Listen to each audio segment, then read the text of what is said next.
right, so moving on in our review chapter here is everybody's favorite, fractions. And oftentimes fractions are something that, you miss a key little bit and then they become this thing. And so we're going to give fractions another go.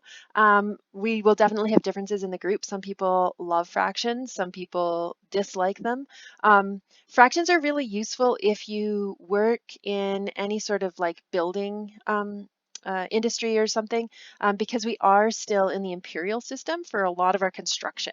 And so oftentimes you're used to dealing with fractions if you have any sort of connection to mechanics or carpentry or any of those things, or even baking. So I tend to go to food a lot when I'm learning material, because I really love food and I do have a bit of a background in kitchen work. So anyway, either way you go, fractions are different ways of writing numbers. So we can write even a whole number 2 as a fraction. We can make everything into a fraction. So fractions have 2 sides. You have the number on the top is the numerator, and you have the number on the bottom is the denominator. Oh, see, I did it. I was thinking in my head of a story and I wrote it. So I had one student in particular who did not like fractions, and he renamed the denominator the demonator. He thought that was a really funny sort of twist on the word, and I even like wrote it because I was thinking about his story. So anyway, numerators and denominators for this. I'm going to erase it because it's embarrassing that I misspelled that. It doesn't even want to erase now. Okay, there we go. Okay, so if we have, the simple example of 1/2, the numerator is 1, the denominator is 2. 1/2 is a proper fraction because this number is smaller than that number. An improper fraction example would be 3/2. So if you're multiplying a recipe or something by 3, you might end up with a number like this. Well, instead of putting in 3 half-cup measures, you could put in 1 and 1/2. And so we're going to deal with fractions. This is again an intuitive one, or one that makes probably sense to people. But when things get complicated, we're going to deal with those ones too. So the first part of fractions is writing equivalent fractions. So this is one way of writing an equivalent fractions, but there's other ways that have use. And so basically we use this principle. So this is the way your textbook does it. So any fraction, so this is the same one, if we multiply it by another fraction that is a number over another number, it's the same thing. So again, this is like show me, don't tell me. What we're doing here is if we wrote 2/3 as a fraction and then multiplied it by 2 over 2, it gives me 4 over 6. That is the same fraction. So if we have, a piece of pie, and I colored in 2 of the 3, that's how much pie I'm going to eat. So if I do that same thing, so this time I'm going to take each piece of my pie and make it in 2, and this tells me to color in 4. You would have done this in grade school. 4, it's the same amount of pie, right? Only this time you get to share it with 3 friends, and over here you're just sharing it with 1. So yeah, you get more pie, but there's still the same amount of pie that was eaten. So that's what we're doing. So if I wrote 3 equivalent fractions, the easiest way to do this is just keep upping the number. And you can use 17 if that's your favorite number, but I'm going to start small, so I could have 6 over 9. If I wanted to draw the pictures of these ones, it would be the same amount of pie. And if you don't like pie, think pizza. So one more, if I want another equivalent fraction, let's go 4 over 4. So I'd have 8 over 12. And these are all equivalent fractions. If I were to do these with these two, you can double check in your key. The other thing is that this might be a good time to start dropping that x. So in the first video I said we don't generally use x for multiplication in this course because it's an algebra-based course. So putting a dot is the equivalent of that x, and it might be time, maybe you already do that, but it's a good time to kind of consider shifting that up in your practice so that you don't have x's and x's and everything confusing you. So I did say that every number can be written as a fraction. So here's an example that I'm going to do, and we're going to leave these two for you to do in class or on your own with the key. So 5 written as a fraction, any whole number can be over 1 because that is still 5. So any number divided by 1 is that number. And so if I were to do the same thing, well, I'll go back to my way of doing it, I could have 10 over 2. Well, 10 over 2 is 5. That's an equivalent fraction. I could have 5 over 1 times 3 over 3, right? This 3 over 3, that's 1. It doesn't change the value. You can multiply anything by 1, same as you can divide anything by 1. It doesn't change the value of things here. And so we got 15 over 3. And one last one. I'd have sorry, I did that the same one. Different one maybe, Marianne. So I'd have 20 over 4. And so these would be my answers. Those are all equivalent fractions. And your answers might vary when you do these questions as your homework questions, because you could go to the moon. I mean, you could go as high a number as you wanted. You can use 17 over 17. So long as this number here is the same top and bottom, it's multiplying by 1. And it doesn't change the value of the fraction. It doesn't change the value of the number. And that's the key bit here. So give those last two a try, and then we're going to go the other way with these. So going the other way with these and simplifying fractions, what we want to do is knock them down to lowest terms. And in this math course, your answer is not correct unless your answer is in lowest terms. So we always want to simplify, right? And oftentimes questions will say that. And if not, the default is to put them in lowest terms. So what we're looking for is common factors. So I write this in one way. Now you might write it in a different way. So I divide both of these by 11 because I can see that they're both multiples of 11. So if I do this, I'm going to reduce this fraction to 2 fifths. So this is how we reduce fractions. And we always want things in lowest terms or reduced. Your answers are not correct unless they are. So then again with this one, if I reduce this one, they're both divisible by the same number. And it has to be the same number, top and bottom, otherwise you're going to skew the value of this thing. It's not going to preserve its value. It's not going to be the same amount of pie or pizza or whatever example you want. But my answer would be 7/11. And that would be in lowest terms. If you don't know the highest common factor here, or if I wanted to use the 3-letter acronyms from last section, the greatest common factor, you can reduce multiple times. And so this one is a good example and probably the last one I'm going to do. Now, if I take a look at these two, you could put them into your chart system, or you can just start small. That tends to be the way I do it. So I see that they're both even numbers, so I know that I could divide both of them by 2. Well, that's going to give me 6/27. And now that I see these two numbers, I see that they're both multiples of 3. So you can just keep going. You don't have to divide top and bottom by 6 if you didn't recognize that that was the greatest common factor. You can do it multiple times and end up in the same place. So my final answer for this would be 2/9. That's in lowest terms. And so these are my answers. These are the fractions fully reduced. So another one to do there, maybe I'll just do it since we're here. The answer for that one would be 7/9. Both are divisible by 5. All right, so we're going to go through the different operations with fractions. We're going to do multiplying and then dividing, and then do adding and then subtracting. Now, typically when you learn arithmetic, you learn adding and subtracting first. But with fractions, and this being a bit of a review, multiplying and dividing fractions is technically simpler than, or easier usually, than adding and subtracting. So in adding and subtracting, just to remind you where we're going with this, because this is review, should be review. If you want to add and subtract fractions, they have to have common denominators. They have to have that same number down below.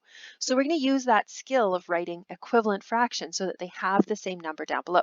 Now in multiplying and dividing, it doesn't matter. It doesn't matter what these numbers are down here. You just multiply across and then simplify.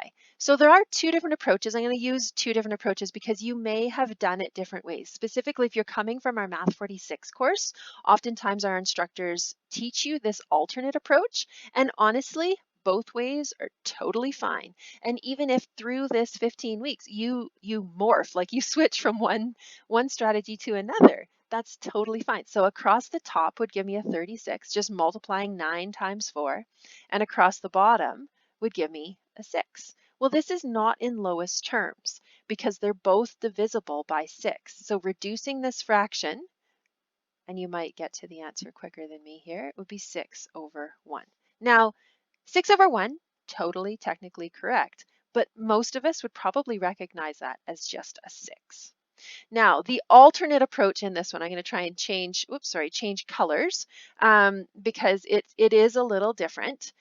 So with this one, you can do it another way. So I'm going to get to the same answer, and this gets a little scribbly, so watch carefully. I'm going to reduce before I multiply across. And so I take a look at top and bottom and anything I can reduce. So 9 and 3 reduce like that. And if this is too fast, just go with the other way.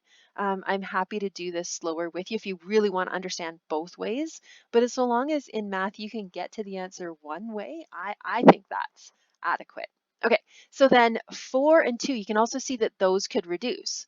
Well, the 4 gets divided by 2 and leaves a 2, and the 2 gets divided by 2 and leaves a 1. So now I've got these numbers on the top, so I multiply across, and these numbers on the bottom, and I multiply across, and I get to the same answer.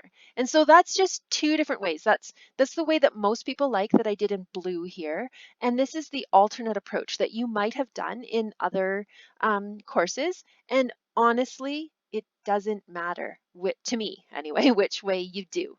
The way I did in green is a wee bit quicker, but I don't know that it's better. And so I'm going to continue on with the way I did it in blue here because in my experience, that's more commonly the way people start to think about fractions. And so that's what I'm going to do. So for B, 3 times 10 is 30, just multiplying across the top. Multiplying across the bottom gives me a 5 times 7, so 35. And then you have to remember to reduce because this is not your answer. So we can keep going here, divide the top by 5 and the bottom by 5, and we get 6 over 7. So that is your final answer. I'm scared I'm making silly mistakes. Okay, so give these ones a try. Remember to check your key. And I've tried in the notes to show you alternate methods on the first 3. So if you are doing that way that I did in green here, you're supported in the key for A, B, and C. But then I didn't do it for these last 3. But you should end up with the same answer regardless.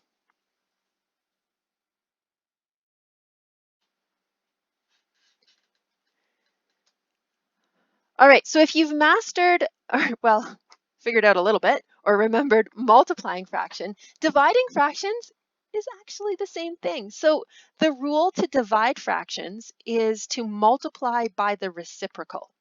So all of this language in math, I've used the word product, and that implies multiplication. We talked about how multiplication instead of an X is a dot, and just reminding you on other things. Reciprocal means the flipped version of a fraction. So you turn this fraction on its head. You flip it top for bottom. You switch the spots of the numerator and denominator. So rewriting this one as a multiplication problem, I'd have 7 over 3 times 6 over 5. And that's going to give me the answer. And so I'm going to go about this in the same way. I multiply across the top gives me 42, multiply across the bottom gives me 15, and then I want to reduce this one.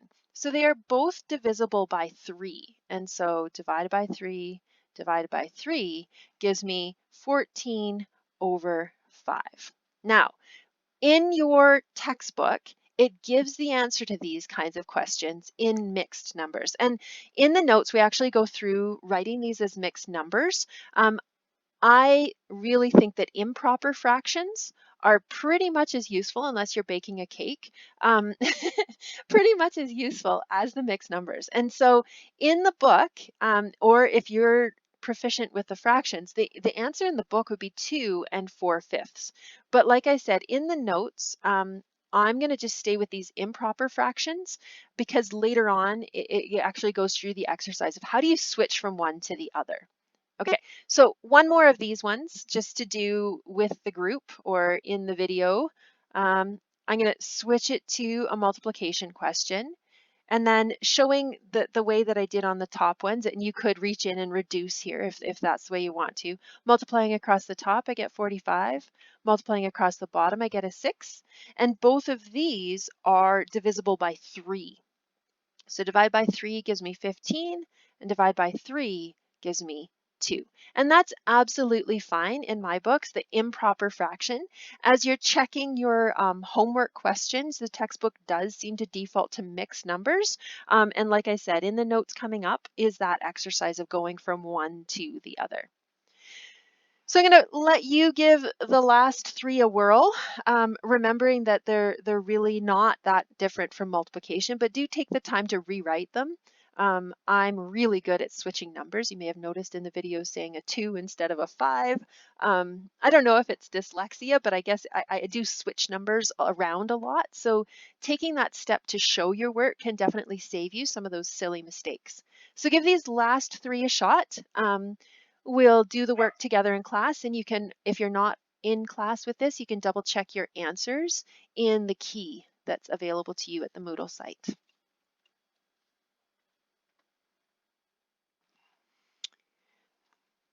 All right, so the last part here on operations with fractions, it's that we're going to have to figure out that common denominator thing. So I already alluded to this, that we have to do some work with these. It's a little bit more complicated to get to the answer with these rather than multiplying and dividing.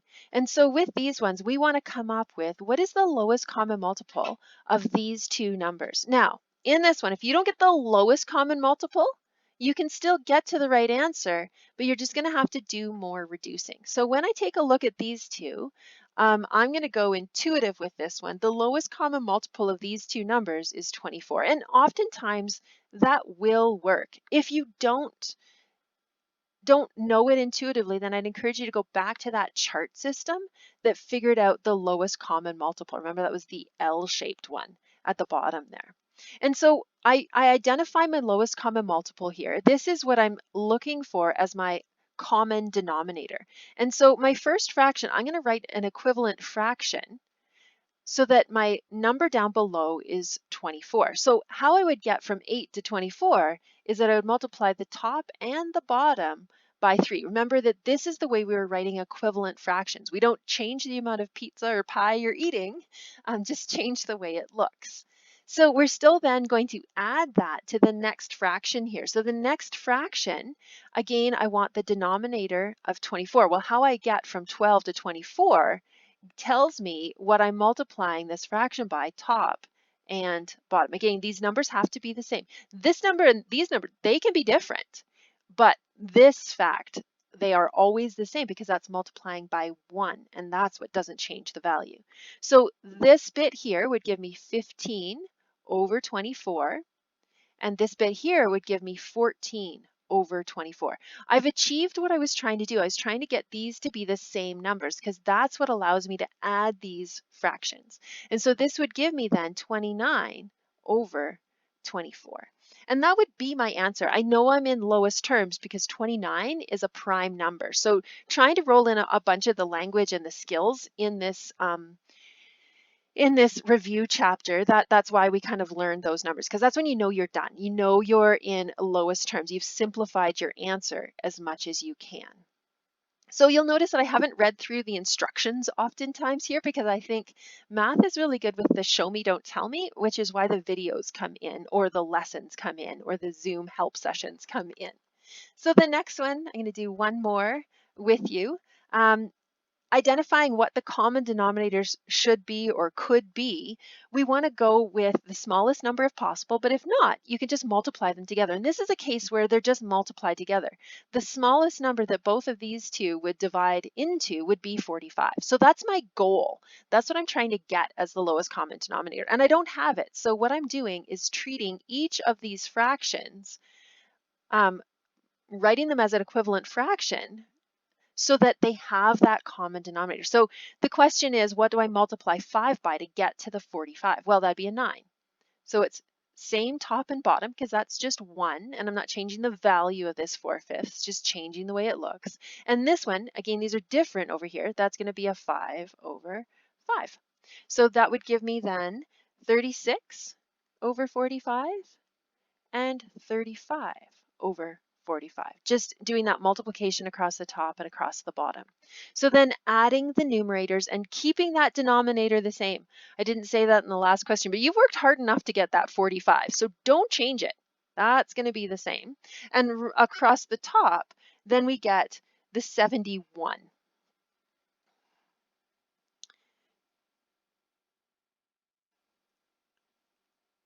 All right, I'm just looking at my key and I've got something wacky there. Why would I say 26/45? Oh, 1. Okay, writing it as a mixed fraction. That's what it is. 1 and 26/45. So again, in the key, that's what it says. I just didn't see the 1 there. I was like, how is that the answer?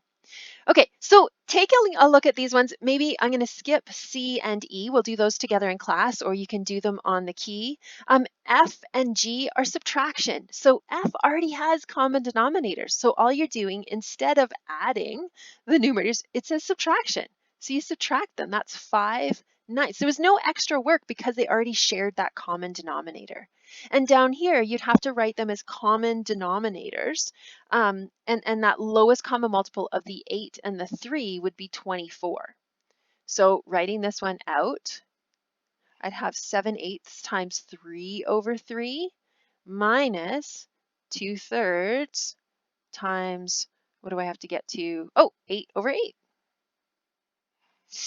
And so then I'd have 21/24 as my equivalent fraction, and I'd be minusing, remember that's the only difference here, 16/24. And so that would give me my final answer of 5/24.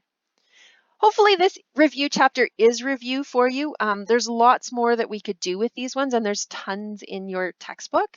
So give those ones a shot. Whoops, that one was hiding down there. Give those ones a shot. Double check your answers with the key or as we do them in class. And yeah, we'll take it from there. The last little bit of this is to do that thing that I said was coming up in the notes. And that's the mixed numbers to improper fractions. So we've already defined improper fractions, and a mixed number is really just a whole number with a proper fraction after it. So that example was 3/2 becoming 1.5. And again, starting with an intuitive example, what we're doing is we can take, a whole out of this, and that gives us the 1. And then we're left with 1/2. Still, that was really poorly said. Okay, so trying it this way, and you can do it long division or you can do it with a calculator. So if you have your calculator handy, try it this way. So we've got 17 divided by 5. And if I do that, it's going to give me a 3 point something, something, something. So I know I can get 3 wholes out of this. So then I go backwards and say, if I've got 3 times 5, that's going to be 15. Well, that leaves 2 over the 5. I always have a hard time putting all this into words. Perhaps you can help me. But that's the gist of how to get to these ones as answers. So let's try another one. 32/5. And a lot of people can do this, again, as a mix of intuitive knowing the answer, but I do think it's good to have a calculator to help you along too. So I'm coaching you with the calculator, but you can also just do it off the top of your head. So in this one, what I would do with my calculator is 32 divided by 5 would give me a 6 point something number. So that's where I get the 6. And then I go backwards and I go, well, what is 6 times 5?